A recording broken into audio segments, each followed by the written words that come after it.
Hello, everyone. Welcome to Diabetes Awareness. My name is Yvette McQueen, MD, a global physician on a mission to educate about health, travel wellness, and disease prevention. So, day 11 of Diabetes Awareness Month in November. And I've been telling you about last week, I was telling you about what is diabetes, your risks, your symptoms, when you should see your doctor. Yesterday, I started to talk about lifestyle changes and nutrition. And we also talk about, what your plate should look like. A diabetic does not go hungry just because they're put on a limited calorie diet or limited food. You do not go hungry. Why does nutrition play a big part in diabetes? Remember when I talked about the complications of diabetes. If your diabetes sugar goes unchecked, uncontrolled, it affects lots of things in as far as diabetes. So remember, you want your sugar. If you're not fasting, your sugar should be between 100 and 120. If you are fasting, which means you haven't eaten or drinking anything for 8 hours, it should be under 100. We also tell diabetics check their sugars, midday, like when they get up in the morning, midday, or before their dinner meal. Particularly the medicine, or if they're giving themselves insulin, they always need to check what their blood sugar is or their blood glucose is prior to giving them the medication. So to control your blood sugar levels, it helps with preventing infection and healing. So that was one of the complications of wounds not healing. And nutrition is a big part of healing wounds. And that's why we say people, if you're not getting your vitamins from your food, which you should be, you can take this vitamin supplement because it helps with wound healing. Vitamin C, zinc, all that helps with prevention of infection and wound healing, but even more so with diabetics because elevated blood sugars causes the blood vessels to stiffen. They cause them to narrow, and that means blood supply does not get to the wound. So if you have a wound like in your lower leg, in your foot, and those blood vessels, as it goes further away from the heart, they get smaller anyway. And if you narrow it anymore, that means, okay, blood is not getting to that wound. If blood's not getting to that wound, white blood cells and other healing properties of your immune system is not. That's why diabetics have problems with healing wounds.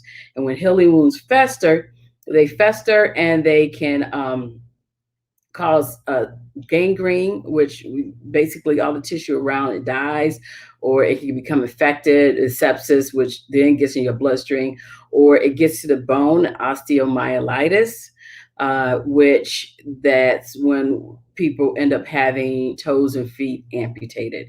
So wounds heal slowly because of decreased nutrients, oxygens, white blood cells that, and anything from the immune system that effectively can get there because the blood sugar, constant blood sugar, has narrowed those blood vessels and it can't carry it to the wound.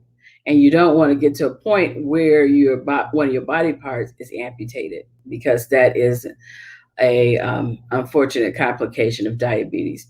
So, what should you do? Healthy diet. We talked about healthy diet, different things. Half of your plate should be fruits and vegetables, 3 meals a day, small meals in between, less than 100 calories. And if you need a dietitian to get your food right, remember, just ask your doctor for a referral for a dietitian. Diabetes, especially if you're new onset diabetes, it's new to you. You may still be in a little denial. But that's good to have him just say, refer me to a dietitian so we can talk about how I should eat more healthy to maintain those blood glucose levels. Make sure you check in wounds regularly. If you do have wounds, watch for signs of infection, like around a wound, it gets real red, puffy, warm, leaking fluid, especially if it's yellowish looking. You want to have that wound taken care of. And sometimes that means going to a wound care clinic too. A wound care doctor will be very helpful. Tomorrow, I'm going to show you two books from friends. One is a wound care doctor that talks about wound care, and the other one is about nutrition. I'll show you those books tomorrow, or maybe I'll just post them on the site. But I'll show them to you tomorrow still. Keep pressure off of wounds. Sometimes wounds, things of pressure is like if something's steadily wearing bad shoes, things that's digging into your skin can cause what we call pressure wounds, particularly for diabetics. Exercise is always good for wound healing because it reduces the inflammation but increases the circulation to that area.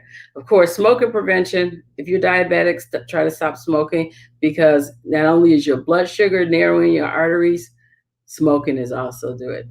So diabetics, you get a wound, make sure you have a follow up with a doctor, see a doctor about it, see a healthcare provider about it. If you need a wound care clinic, a wound care specialist, sometimes they have special concoctions or special band-aids like the hydrogel that they put on the wounds that makes it heal more effectively. So diabetes, that's why your nutrition helps with your wound healing. Make sure you take care of your wounds to avoid the complication of gangrene and amputation. So diabetes awareness, prevention. Join me tomorrow for more on details. Peace and love. Stay healthy. Stay safe.